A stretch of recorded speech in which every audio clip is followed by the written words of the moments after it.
Hi again. Another book about aviation. And I was recently listening to the podcast by Al Murray and James Holland called Ways of Making You Talk, which is about military matters, mainly World War II history. Fantastic podcast, and I recommend it. I'll put a link to it. And they had a guest on it who is an aviation historian who runs his own website and podcast on the subject. And they were going through lists of top 5 aircraft from World War II. And they went through the Soviets, the Germans, the Japanese, the Italians, the Americans, and the British. And in each of those countries, they nominated which were the best wartime aircraft, and some of them were rather surprising. And then the chap from the aviation podcast gave his overall top aircraft of World War II, the most significant, the one that had most effect on winning the war. And when you consider the competition, you've got things like the Lancaster, the Spitfire, the P-51 Mustang, the Mosquito, the B-29 that dropped the atomic bomb that ended the Pacific War, as well as lots of the enemy aircraft, which were great designs, the early German jets, for example, and rockets. But he came up with the C-47, which is the military designation for the DC-3 Dakota. And he gave his reasons for it, and they were really interesting. So it really is a significant aircraft, and it's always been one of my favorites. It's always had a special place for me. It was, as I mentioned on this podcast before, the first aircraft I ever flew in was an Aer Lingus Fokker Friendship F-27 from Speke. And the second aircraft I flew in was a Starways Dakota DC-3 from Speke to Hamburg. The BBC were making a program, and they wanted a group of people from the Cavern Club, which I was a regular, and they flew us to Hamburg, and it was to make a program about the relationship between Merseybeat music and the Hamburg scene, principally the Star Club Hamburg. And that was November 1963. And I always remember it. It was November, obviously winter. We flew, I think it was about 4:30 in the evening. It was already getting dark. It was cold. We boarded the Dakota. Now the Friendship has a nose wheel, so when you board that, it's level. Whereas I remember getting on the Dakota and walking uphill, and the flight attendant kept her overcoat on throughout. It was like a wartime mission.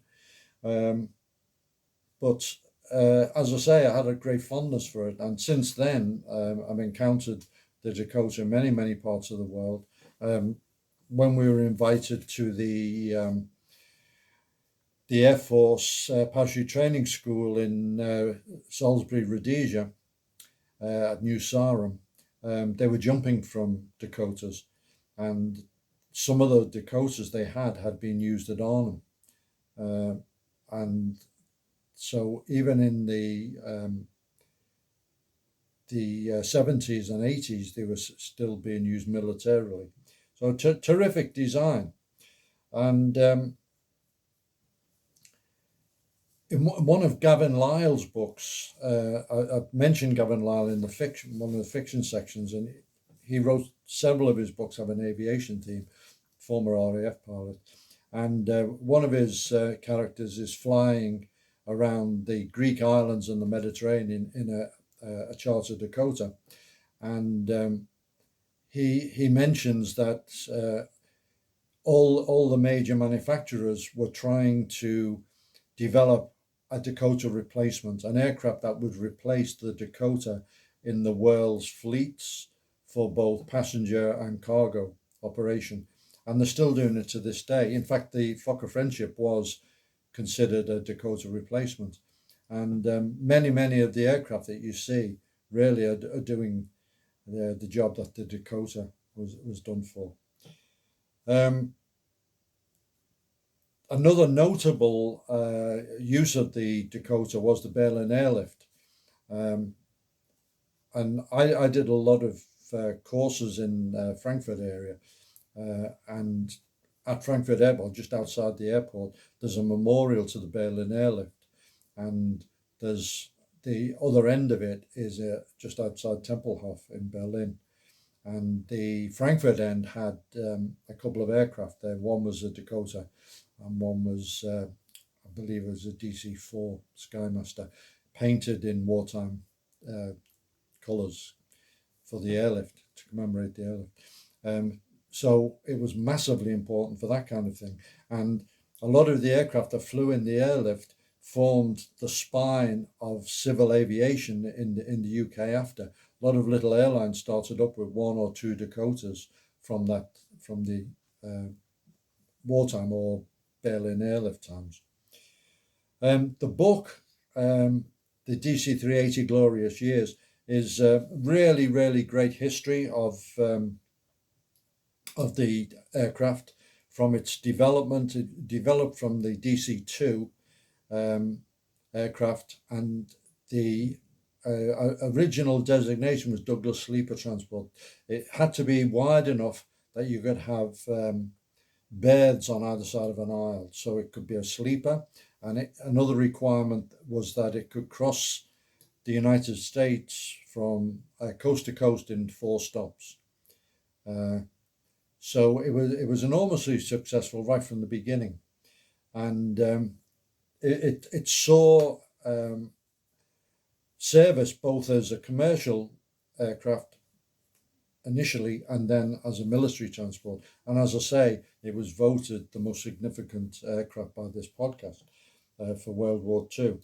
The book also covers some of the conversions. For example, there are turboprop versions where they took the right engines off the radials and put the turboprops on.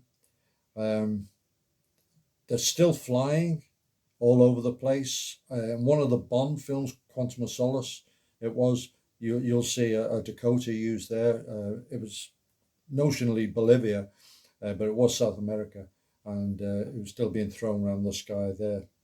The book is heavily illustrated, both black and white and colour, and anyone interested in aviation and specifically in the history of the Dakota will find it an absolutely gripping read.